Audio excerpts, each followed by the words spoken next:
देखिए भाई लोग, ये दुनिया का सबसे तेज चाकू है। पानी का बोतल आराम से काट देता है ये, और पेपर को भी आराम से काट देता है मक्खन की तरह। देखते रहे भाई लोग कैसे इस बंदे को विश्वास नहीं होता इस चाकू पे। ये भी अपने घर पे मंगा लेते हैं अमेजोन से।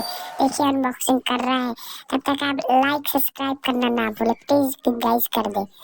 देखते रहिए कितना शानदार डब्बा है। देखते रहिए आप लोग क्या निकल के आता है इसके अंदर से। ये देखिए भाई लोग, चाकू निकल के आ गया है। कितना शानदार चाकू, चमचमाता। और देखिए पेपर को फोल्ड कर दिया। पहले पेपर को फोल्ड कर रहा है, फिर काटेगा उसको। देखते रहे देखते रहे आप लोग, आगे आगे होता है क्या।